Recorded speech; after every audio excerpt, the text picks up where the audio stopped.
भारत में सबसे प्रतिष्ठित संपत्ति पीएम हाउस 7 लोक कल्याण मार्ग पर स्थित है, जो पहले 7 रेस कोर्स रोड था। यहीं पर देश के सबसे बड़े नेता प्रधानमंत्री नरेंद्र मोदी रहते हैं। आज हम आपको बताएंगे प्रधानमंत्री के घर के बारे में 8 ऐसी बातें जो आपने पहले शायद कभी नहीं सुनी होंगी। नमस्कार, मेरा नाम है काशफा विशाल और आप देख रहे हैं न्यूज़ीफाई।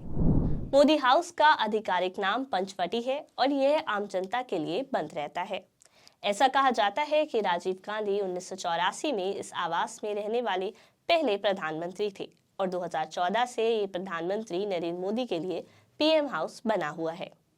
पीएम हाउस में कला से भरा हुआ है एक गलियारा। एक विशेष गलियारा पंचवटी को 7 लोक कल्याण मार्ग से जोड़ता है और इन दीवारों पर स्मृति चिन्ह है, कटोरे और अद्वितीय संग्रह जैसे कला के विशेष टुकड़े हैं जो पीएम को अपनी विश्व यात्रा के दौरान उपहार के रूप में प्राप्त होते हैं। यहाँ विभिन्न पेंटिंग भी हैं जिन्हें एनजीएमए यानी national gallery of modern art द्वारा मोदी हाउस को उधार दिया गया है। ये गलियारा 2 सम्मेलन कक्षों और एक बड़े बैंकेट हॉल में विभाजित है। यहाँ की पेंटिंग और स्मृति चिन्ह घूमते रहते हैं और अन्य कलाकृतियों की तरह जो इस गलियारे पर प्रदर्शित नहीं होती हैं। उन्हें सरकार के खजाने को तोशखाना के नाम से भी जाना जाता है।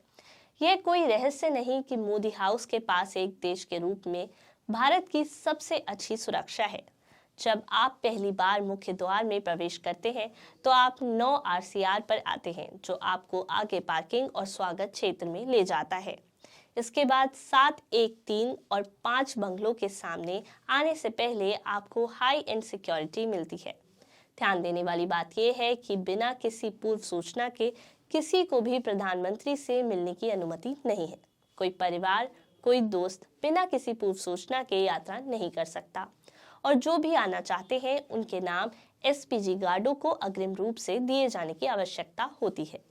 ये भी ध्यान दें कि पीएम हाउस में आने वाले सभी लोगों के पास एक वैध आईडी कार्ड होना चाहिए और ये परिवार के सदस्यों और भारत के शीर्ष नौकरशाहों पर भी लागू होता है। इसके अलावा एसपीजी द्वारा आगंतुकों को विशेष कारों में पीएम हाउस का दौरा करने के लिए भेजा जाता है, जो आपको स्थान पर ले जाते हैं जहां आप जाना चाहते हैं।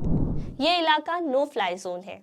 यहाँ पीएम हाउस में सेवाएं केवल 1 कॉल दूर है। अगर पीएम आवास को दिन के किसी भी समय किसी भी तरह की सेवाओं की जरूरत है तो वे कुछ ही मिनटों की दूरी पर है। अखिल भारतीय आयुर्विज्ञान संस्थान के शीर्ष डॉक्टरों से लेकर जो 24 घंटे की पाली में काम करते हैं और नाइयों, दर्जियों, डिजाइनरों और स्टाइलिस्टों के लिए स्टैंड बाय पर एक उच्च अंत एम्बुलेंस और बहुत अन्य प्रबंध रहते हैं। पीएम हाउस में कर्मचारियों की नियुक्ति कठोर पृष्ठभूमि की जांच के बाद की जाती है और यहाँ के कुछ सदस्य दशकों से इस प्रणाली का हिस्सा रहे हैं।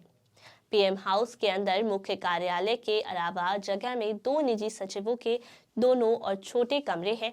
परिसर का दाहिना हिस्सा आगंतुकों के लिए आरक्षित है और आगे गलियारे के नीचे जहां मेहमान एक कक्ष में प्रधानमंत्री से मिलते हैं, इस स्थान से सटा हुआ है एक बड़ा कमरा जहां बैठकें होती हैं और उस स्थान का उपयोग अक्सर भोजन कक्ष के रूप में किया जाता है जब पीएम हाउस गणमान्य व्यक्तियों के साथ नाश्ते या दोपहर के भोजन की बैठक आयोजित करता है। कौन था पीएम हाउस का डिजाइनर?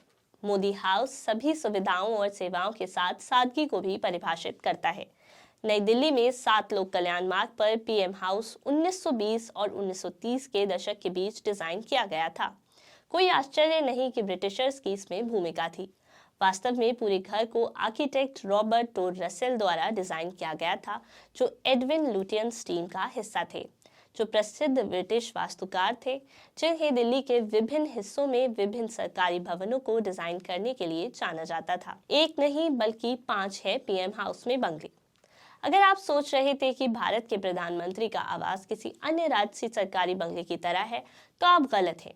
पीएम हाउस वास्तव में 1 नहीं बल्कि 5 बंगलों से बना है जो 12 एकड़ जमीन में फैले हुए हैं। बंगला 1, 3, 5, 7 और 9 सभी मोदी हाउस का हिस्सा हैं।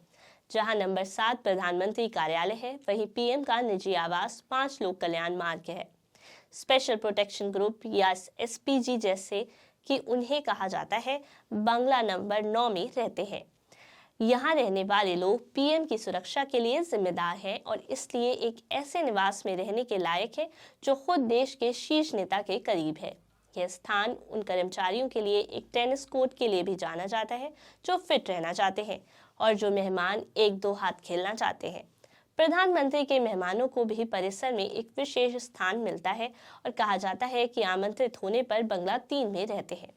बंगला 1 आज 2003 से एक हेलीपैड के रूप में उपयोग किया जा रहा है और यात्रा के लिए अपने हेलीकॉप्टर का उपयोग करते समय प्रधानमंत्री अक्सर इसका उपयोग करते हैं। उतना साधारण नहीं है पीएम हाउस जितना आप सोचते हैं। 5 बंगले थोड़े बहुत फालतू लग सकते हैं। ध्यान दें कि इनमें से कोई भी बंगला बड़ी जगह नहीं है। प्रधानमंत्री के घर में सिर्फ 2 बेडरूम और एक अतिरिक्त गेस्ट रूम है। एक भोजन कक्ष और एक बैठक भी है जिनमें मुश्किल से 30 लोग बैठ सकते हैं। एक सुरंग जो निजी हवाई अड्डे से जोड़ती है पीएम हाउस को। यातायात की भीड़ को कम करने के लिए 7 लोक कल्याण मार्ग को सफदरजंग हवाई अड्डे से जोड़ने के लिए 2 किलोमीटर भूमिगत सुरंग का निर्माण किया गया था। कमल अतारतुक मार्ग गोल्फ कोर्स और सफदरजंग मकबरे से परिनिर्मित इसके बाद एक भूमिगत मार्ग है जो हवाई अड्डे पर हेलीकॉप्टर हैंगर की ओर जाता है। यह वह जगह है जहां WIP हेलीकॉप्टर उतरते हैं। इस विशेष सुरंग का निर्माण 2010 में शुरू हुआ था और 2014 तक पूरा हो गया था। हमें उम्मीद है कि आपने पीएम आवास और हमारे द्वारा साझा किए गए छोटे से आभासी दौरे के बारे में तथ्यों का आनंद लिया।